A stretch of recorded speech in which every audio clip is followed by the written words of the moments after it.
jamais se encerrou, declaro reaberta esta sessão. Segundo determina a Lei 1079, e de acordo com o roteiro que acordamos com as lideranças do Senado, esta sessão se inicia com o relatório do processo. É um resumo de tudo aquilo que aconteceu até o presente momento, inclusive os argumentos em resumo da acusação e da defesa. Eu trago um longo relatório que evidentemente não lerei a bem da economia processual e, sobretudo, do tempo, e farei um brevíssimo resumo daquilo que efetivamente, a meu ver, importa. O relatório...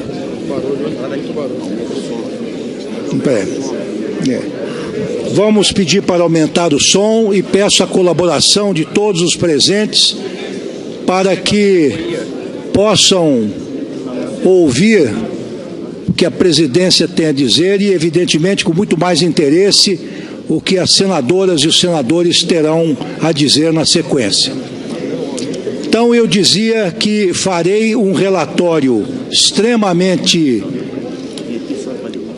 enxuto, resumido, sintético, e ele será juntado aos autos, e esse relatório será o mesmo que precederá uma eventual sentença de condenação ou absolvição. Portanto, oportunamente, e se quiserem, tanto as senhoras senadoras quanto os senhores senadores terão integral acesso a esse documento, como também o público em geral que se interessar.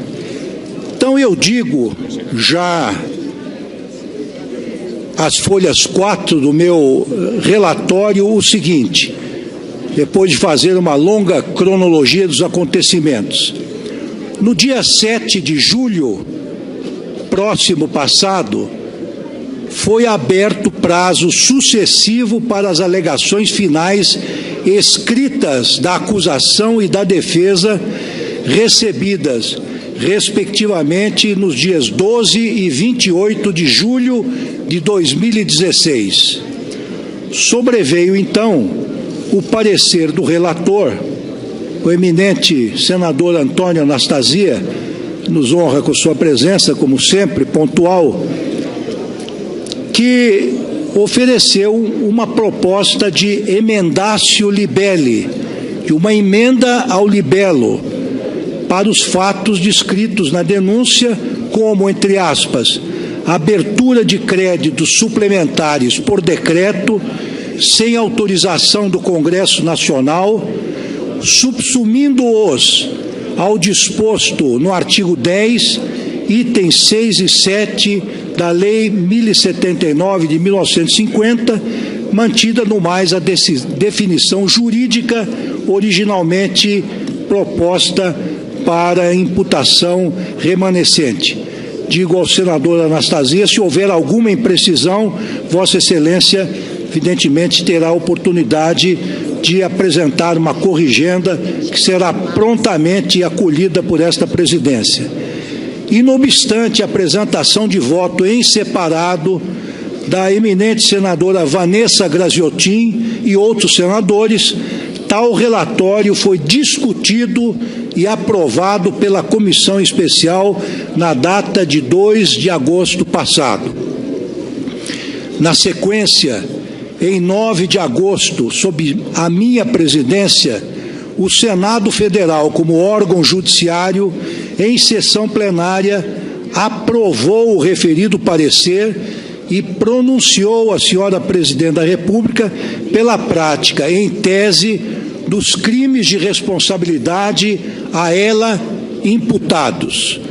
No dia seguinte, foi oferecido libelo acusatório com o respectivo rol de testemunhas, imputando à Presidente da República, em síntese, a abertura de créditos suplementares sem autorização do Congresso Nacional e a realização de operações de crédito com instituição financeira controlada pela União.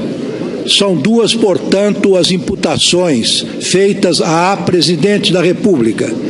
Na contrariedade ao libelo, a defesa refutou as imputações, arguindo, em suma, que não houve abertura de crédito suplementar sem autorização legislativa e que o atraso no pagamento das subvenções a banco oficial sem autorização legislativa e que o atraso no pagamento das subvenções a banco oficial para a agricultura não pode ser tido como operação de crédito com instituição financeira.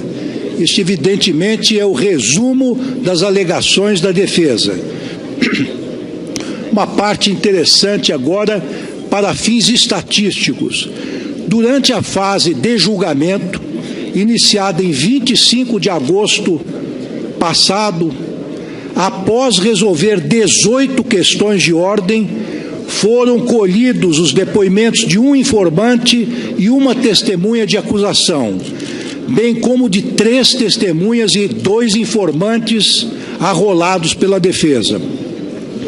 Em seguida, após o depoimento da acusada, realizou-se o seu interrogatório.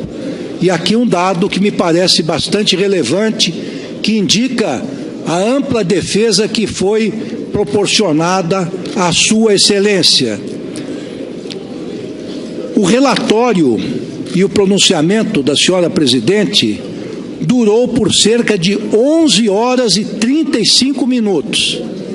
A Presidente respondeu às perguntas de 48 senadores da acusação e da defesa, sem limitação de tempo, inclusive no tocante à sua fala inicial.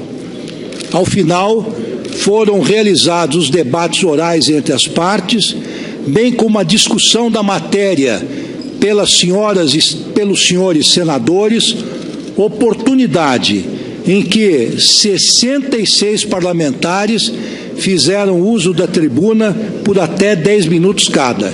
Todos sabem que terminamos os trabalhos ontem por volta das 3 horas da madrugada. Presidente, é cerca de 27.400, tá? O presente processo, esse é outro dado relevante para a história, contém até o momento cerca de 27.400 páginas e compreende 72 volumes. Este é o relatório que submeto a vossas excelências em cumprimento ao que estabelece o artigo 67 da Lei 1079 de 1950.